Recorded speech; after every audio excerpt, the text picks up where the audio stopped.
Kira, you are mamish the realist of the real. Chavar the Kavod Shabbos Kodesh. The Kavod, the Heilige Shabbos. Kira, what an angle. Just seeing Israel, seeing David HaMelech, seeing Soul of Jerusalem. By the way, I can't wait for it. I can't wait. Israel Hashem. The Kavod Pesach. The Kavod Pesach, 9 days until Pesach. Chavra, Baruch Hashem, the yearning for redemption videos are just coming along. I don't know how they're happening. The Ribbon Shalom, all hashgacha, Ribbon Shalom. We're just trying to be pleased. We're trying to be messengers. The whole thing. Tefillah b'Shem Kol Yisrael. You guys like my new background? I'm changing it every day. I've been taking screenshots of the Ramallah Biederman quotes that he's posting. I mean, I don't think he's posting himself, but he has a whole team, I'm sure. He's posting for him of different quotes that he posts on his WhatsApp story. And I've been collecting them for a couple of months. And I was always wondering to myself, what am I going to do with these? They're just on my camera roll. And now it just makes a lot of sense that they're the Zoom backgrounds. It just makes a lot of sense. Chavra, loving God. Tefillah b'Shem Kol Yisrael for Pesach Reuven ben Yosef Asara Bracha Bas Yehudis Miriam Doda Bas Chani Ucheved Yonah Bas Basa Ashir Bas Basa Sana Reuven ben Mani and every neshama on Klal Yisrael in the world. Help us clear our minds and our thoughts of ideas and theories that are in conflict with the Torah, so that we should not sully our intelligence and sensitivity with sinful thoughts and desires, or sour our mind with crazy erroneous theories.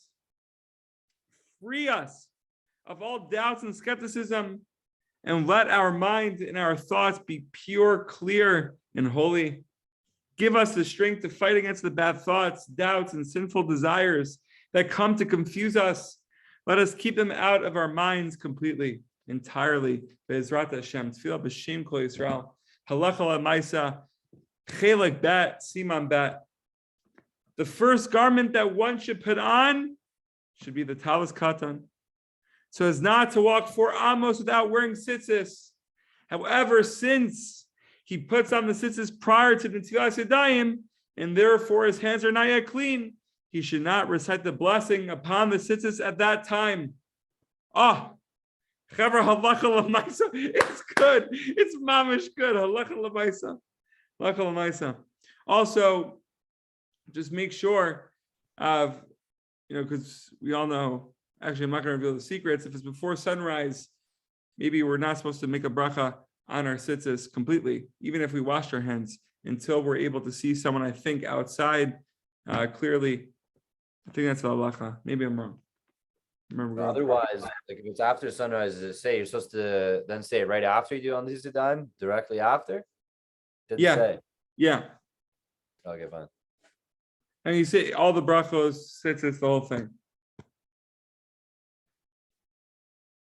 Oh, lam is on. But Chavra, I'm gonna have to double check the tzitzis, right? If we're supposed to make a bracha when it's sunrise. I don't think we're supposed to before.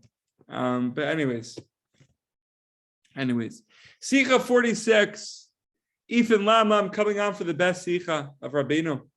Right, we're just praying for thoughts, and now we're going to see what Rabbi Nachman has to say about the power of good thoughts. Guard your thoughts carefully, for thought can literally create a living being, a living thing, not being, a living thing. The thing referring to the spirit. The higher faculty, the farther it could reach. You can kick something with your foot, but throw it higher with your hand. You can reach still farther with your voice. I know Kira's getting excited. Calling to a person very far away. Hearing reaches yet farther, for you can hear sounds like gunfire from a great distance. Your sight reaches even farther, seeing things in the sky. We all know the sky Torah. The higher the faculty, the farther it can reach. Highest of all is the mind, which can penetrate the loftiest heights. Therefore, you must safeguard your mind very well. Chavra, talking about loftiest heights, talking about the mind, the highest faculty. I don't know if this is very much related to what we're talking about here, but literally I was in the car this morning, driving my brother to school, Dunkin' Donuts, the whole thing. I call Rav Dani, need to call Rav Dani, need to sing the Kavod Shabbos with him. And he asked me, why are you wearing a coat? Why are you wearing a coat? I'm like, Rav Dani, I'm in Fitzlar, it's the whole thing. It's not so warm out, plus it's pouring. And he's like, Jack, it's like 90 degrees here.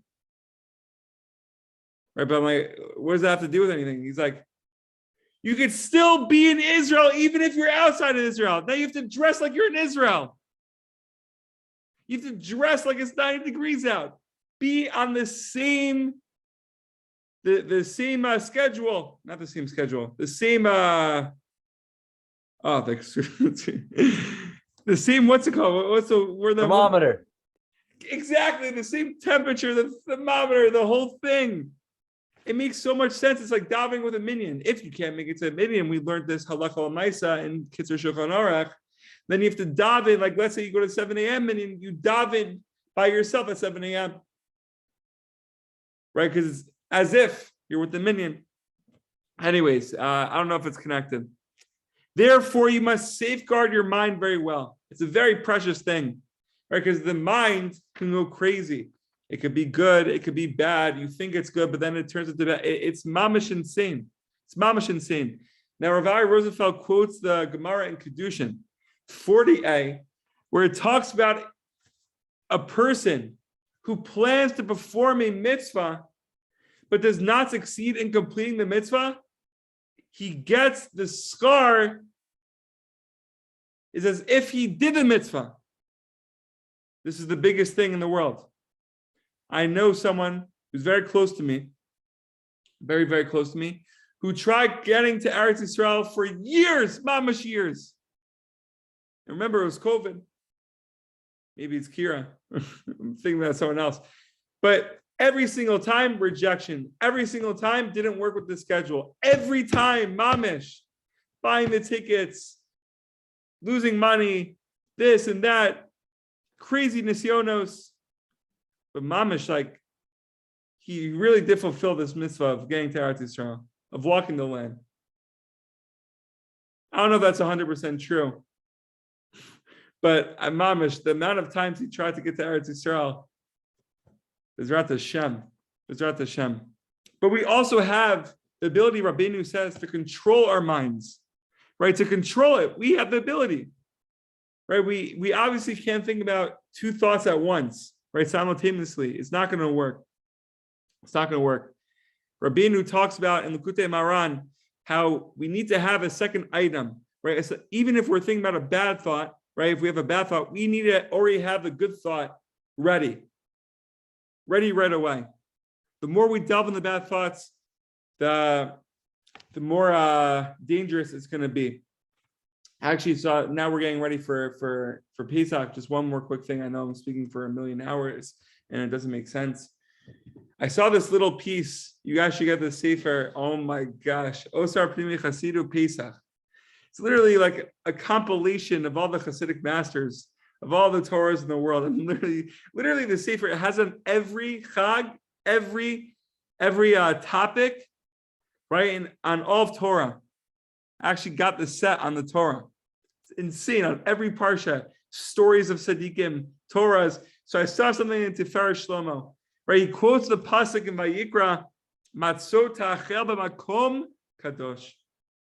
Right? We have to eat the matzah in a holy place. Now, the Tiferet Shlomo is hinting to something so beautiful from this pasuk. Now's the time, Chevra.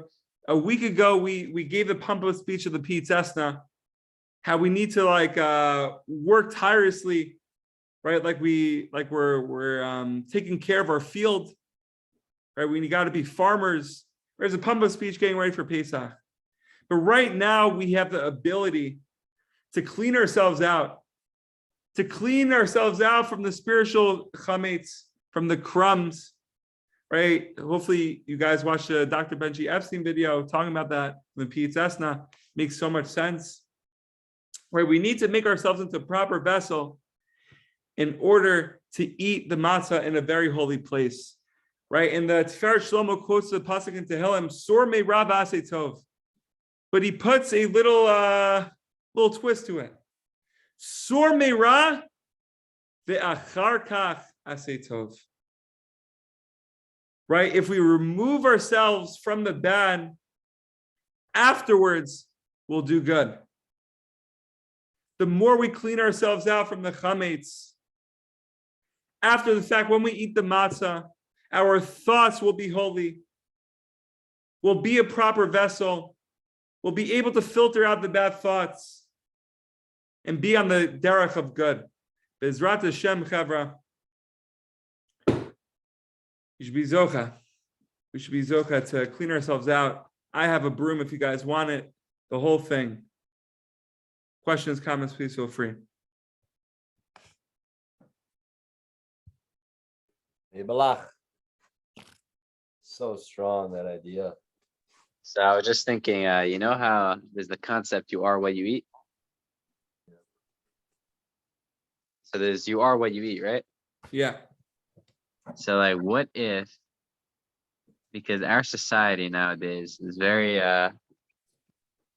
grain-centered diet-wise.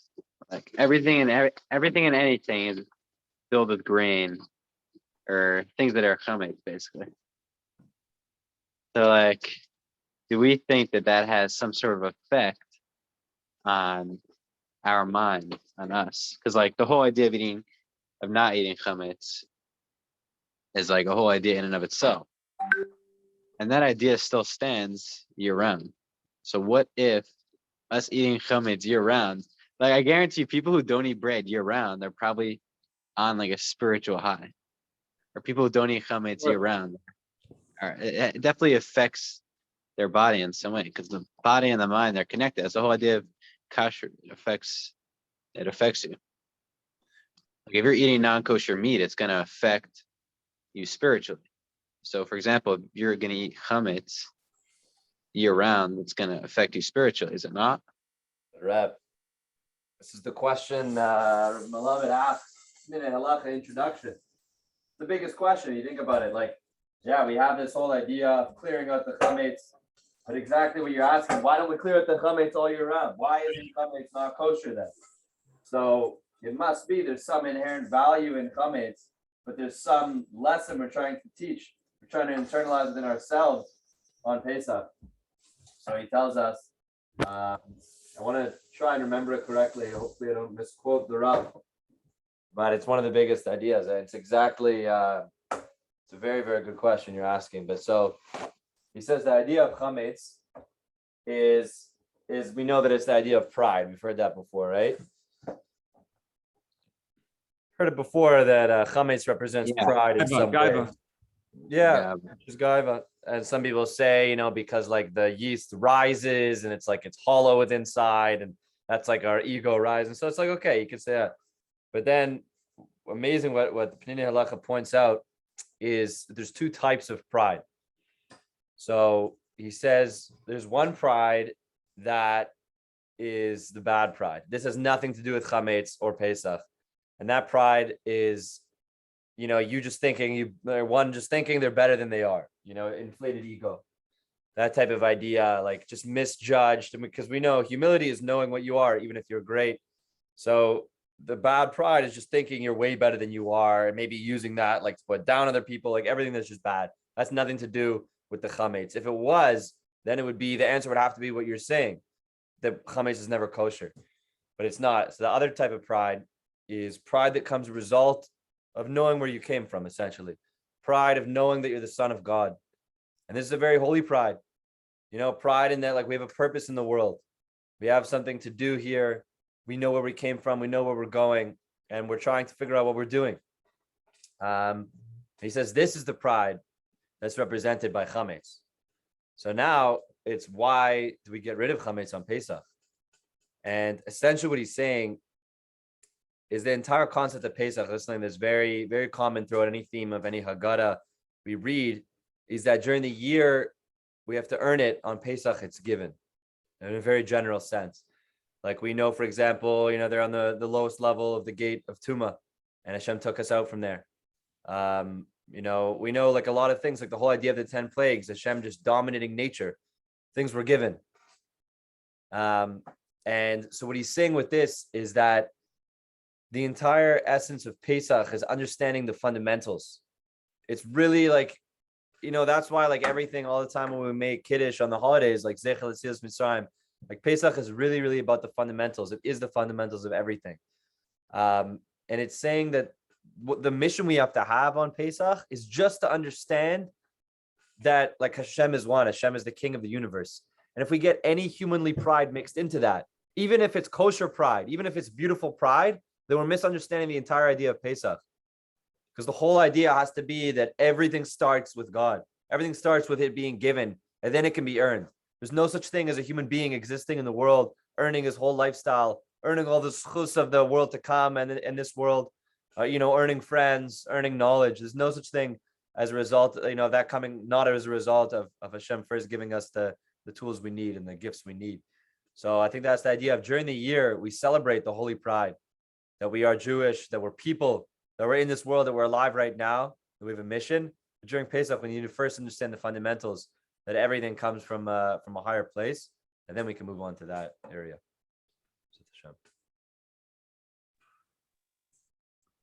Right. So that's an interesting idea, but still the question remains, because the main source in the Torah for eating grain is what do you call it? I think the first time we see bread is with Sarah and the challah, right? That's the first time. So that would be a positive sense of bread.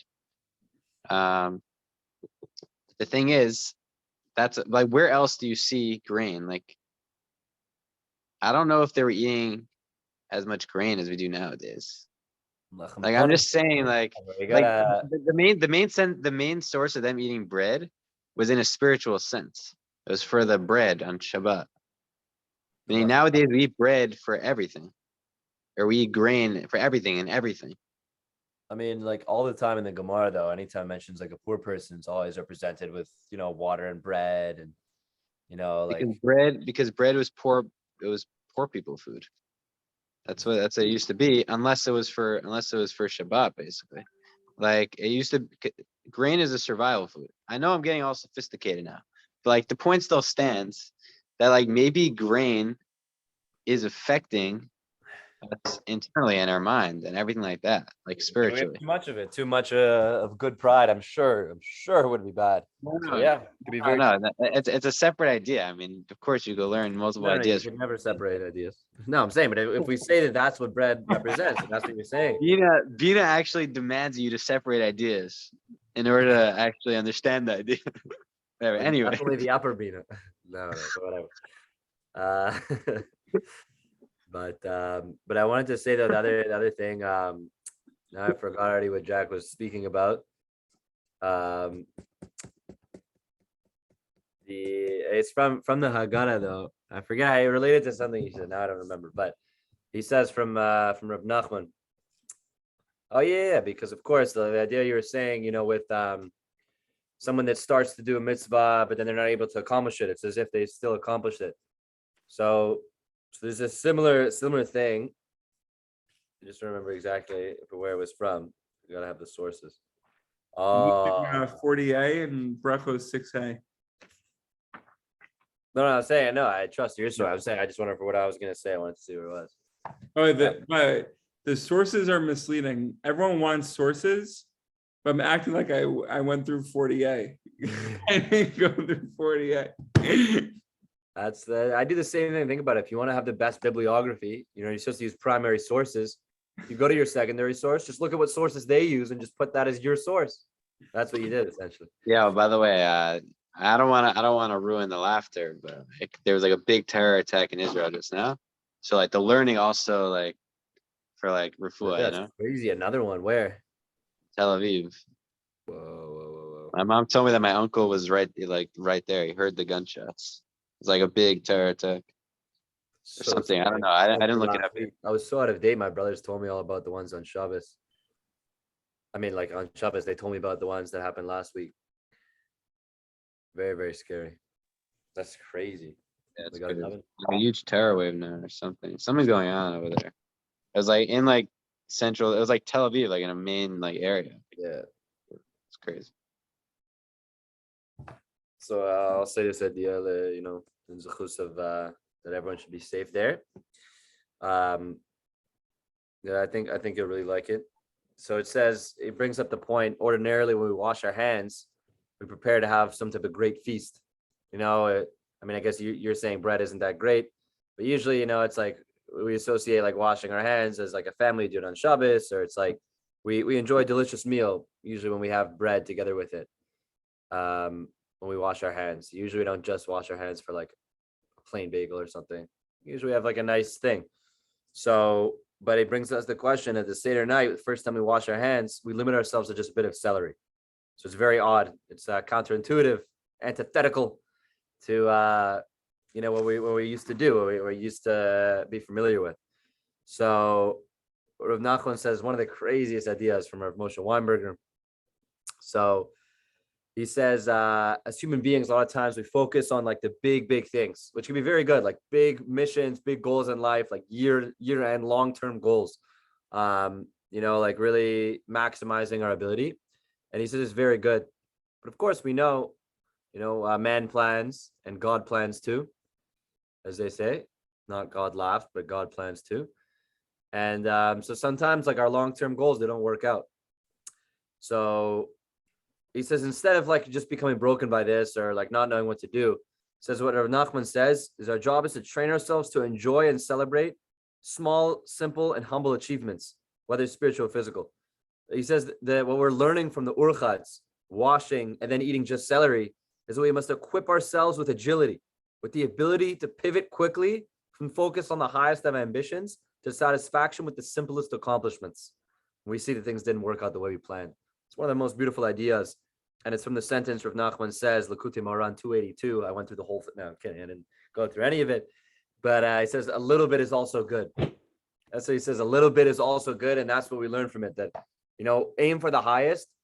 When you don't get to the highest, if it happens, it's not that, you should be okay with that it didn't happen, but quickly turn and look to appreciate what you've already done, everything leading up to that, and all the smaller things. Quickly pivot and be satisfied with just eating a little bit of celery. Fine. It's the deepest idea. It's the deepest idea. Mamash the deepest. Cover. I think we're gonna conclude on that. Bezrat Hashem, a little bit is also good. Chaver, we shall all be healthy, happy, and successful. We shall have an amazing Shabbos, amazing preparation for Shabbos. And we should be able to sweep out as many crumbs in our houses and also in the houses within ourselves. Bezrat Hashem. Chaver, be well.